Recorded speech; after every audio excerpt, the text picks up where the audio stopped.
یہ التجا دربار الہی میں حضرت یعقوب علیہ السلام کر رہے تھے کہ فوراً جبرائیل علیہ السلام حاضر ہوئے اور فرمایا، اے یعقوب، تم پر جو رنج گزرتا ہے اس سے اس بات کو سوچنا چاہیے تاکہ بندوں کو علم ہو کہ خدا جو چاہتا ہے وہ کرتا ہے، اس کے کام میں کسی کو دخل نہیں۔ مروی ہے کہ جب یوسف علیہ السلام کے بھائیوں نے اس کے بدن سے کپڑا اتار کر ننگا کر کے انہیں کنویں میں ڈالا، اس وقت امر الہی سے حضرت جبرائیل علیہ السلام نے پیراہن حریر کا بحشت سے لا کر انہیں پہنا دیا، اور وہ پیراہن خلیل اللہ کا تھا جس کی برکت سے آتش نمرود ان پر گلزار ہوئی تھی، اور حضرت ابراہیم خلیل اللہ علیہ السلام نے نجات پائی تھی۔ مورخین نے لکھا ہے کہ حضرت یوسف علیہ السلام کا سن مبارک اس وقت 12 برس کا تھا، اور بعضوں نے لکھا ہے کہ 13ویں برس کا تھا، اور بعضوں نے لکھا ہے کہ 17ویں برس کا تھا، اور یہ بھی لکھا ہے کہ اس اندھیرے کنویں میں یوسف 3 دن رات رہے۔ اتفاقاً اللہ تعالیٰ کی مرضی سے ایک قافلہ سوداگروں کا مدین سے اسباب تجارت کو مصر کو لے جاتا رہا تھا۔ ماندگی کے سبب سے راہ بھول کر اس کنویں کے پاس آ پہنچا۔ اس جگہ کی آب و ہوا خوشگوار پا کر منزل کی، لیکن وہ کنواں سانپ بچھوؤں سے پر اور شہر کی آبادی سے دور تھا، اور پانی بھی اس کے تلخ اور شور تھا، مگر حضرت کے گرنے سے اس کے پانی شیریں ہو گیا تھا۔ اور سوداگروں کے سردار کا نام مالک بن زخر تھا، اور بشیر نام کا ایک غلام تھا۔ وہ بغضب پانی اس کنویں میں آیا اور پانی کے واسطے اس کنویں میں ڈول ڈالا۔ تب حضرت جبرائیل علیہ السلام نے خدا کے حکم سے آ کر کہا، اے یوسف، تم اس ڈول میں بیٹھ جاؤ۔ جب اس غلام نے ڈول کھینچ کر اٹھایا، دیکھا کہ ایک لڑکا نہایت خوبصورت حسین اس میں بیٹھا ہے۔ اس نے دیکھ کر کہا، ہم نے تو ایسا اتنا خوبصورت لڑکا کبھی نہیں دیکھا، اور نہ اس وقت اس کا کوئی ثانی۔ حق تعالیٰ نے جملہ حسن کو 2 حصوں میں تقسیم کیا، ایک حصہ حضرت یوسف علیہ السلام کو بخشا اور دوسرا حصہ سارے جہان کو دیا۔ سوداگروں نے جب اس کی صاحب و جمال و کمال و صورت دیکھی تو وہ پوچھنے لگے، تم کون ہو؟ بنی آدم ہو یا فرشتے ہو؟ وہ بولے، میں نسل آدم سے ہوں۔ اور ان کے بھائی بھی اس وقت سب کے سب کنویں کے کنارے پر تھے۔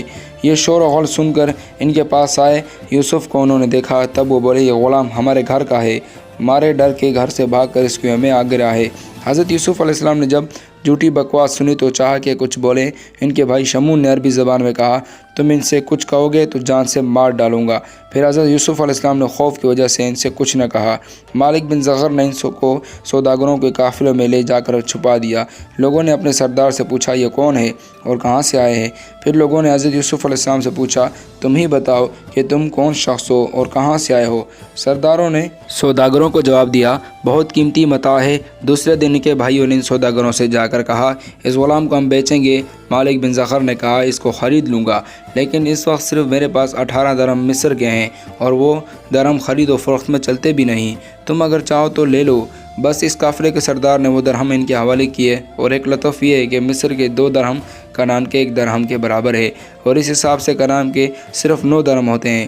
حضرت یوسف علیہ السلام کو اس قیمت پر بیچا، اور ان کے بھائیوں کی غرض تھی کہ کسی طرح سے باپ کی نظروں سے دور جائیں، ورنہ وہ محتاج نہ تھے۔ اور دوسرا قول یہ ہے کہ اگلے دن حضرت یوسف علیہ السلام کے سب بھائی اس کنویں پر گئے، اور حضرت یوسف علیہ السلام کو قافلے والوں میں پایا تو یہ سب بھائی کہنے لگے، یہ ہمارا غلام ہے اور ہم اس کو بیچنا چاہتے ہیں، کیونکہ یہ ہم سے بھاگتا رہتا ہے۔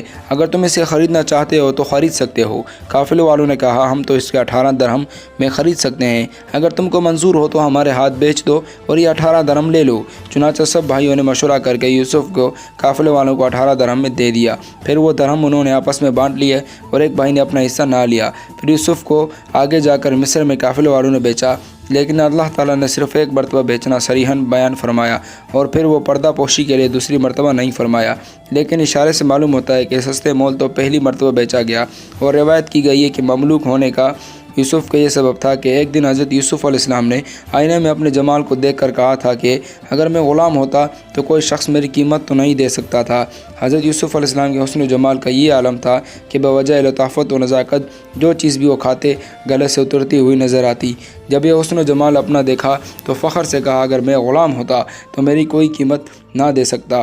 جب اپنے دل میں یہ تصور کیا تو باری تعالیٰ کو ناپسند ہوا، اور اس کی پاداش میں اس پر عتاب آیا۔ ان کو بتایا گیا کہ اے یوسف، تم نے بڑی شیخی کی بات کی، ایسی بات کہنا نبی کی شان سے بعید ہے۔ نبی میں غرور و فخر نہیں ہوتا، وہ تو اپنے فرض منصبی کو بجا لانے میں ہمتاً مصروف رہتا ہے تاکہ مخلوق خدا کو ہدایت ہو۔